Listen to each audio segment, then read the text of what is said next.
Hello, আসসালামু আলাইকুম। কেমন আছেন সবাই? তো আজকে কমলাপুরে চলে আসলাম। আমার বাবার বাড়ি যাচ্ছি বগুড়াতে, এই জন্য ট্রেনের জন্য দাঁড়ায় আসছি। ট্রেন এখনও আসেনি, তো ট্রেন আসলে হয়তো বা রওনা দিব।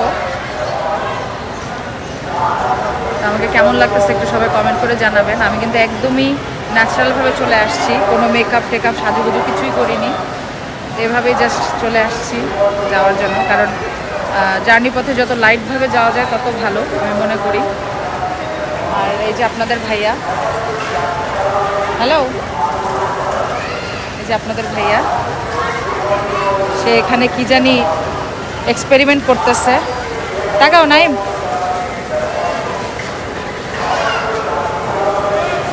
এই যে এই জায়গায় আমাদের টুকটুক আছে, এই জায়গায় এই যে টুকটুককে ঢেকে নিছি।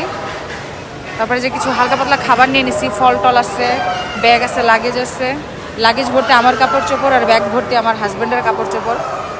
তো 15 দিন থাকবো আর কি। আর কমলাপুরের অবস্থা দেখেন কি অবস্থা, চারপাশটা কীরকম দেখেন। ওদের ভাইয়া দাঁড়ায় আছে সাজুগুজু করে, এই হচ্ছে অবস্থা। আর ওখানে ওই যে রংপুর এক্সপ্রেস আসেনি এখনও প্ল্যাটফর্মে, তো আসলে দেখতে পাবেন এখনও আসেনি। ওই যে রংপুর এক্সপ্রেস এখনও আসেনি।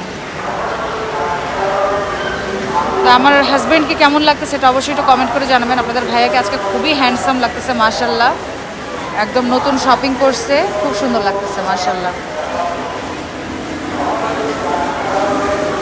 নাইম, সবাইকে একটু হাই দাও।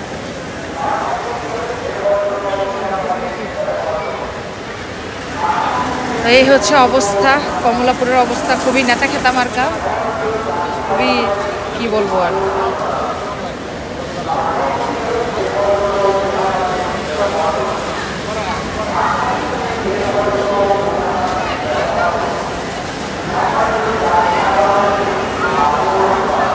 আসলাম আজকে আমার মার কাছে, আমার বাবার কাছে যাওয়ার জন্য। আমার জন্য সবাই দোয়া করবেন যাতে করে আমার বাবা মার কাছে সহি সালামতে পৌঁছাতে পারি, এবং তাদের প্রতি আমার যে দায়িত্ব আছে সেগুলো সব কমপ্লিট করে তারপর যাতে করে আমি সহি সালামতে আবার ঢাকায় ফিরতে পারি। সবাই আমার জন্য দোয়া করবেন, কেমন?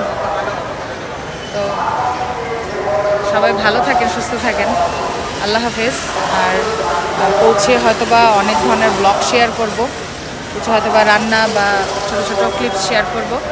তো ওয়েট করবেন এবং দেখবেন আমার শর্টসগুলো এবং লং ভিডিওগুলো যেগুলো শেয়ার করি। তো ঠিক আছে, সবাই ভালো থাকেন, সুস্থ থাকেন, আল্লাহ হাফেজ। নাইম।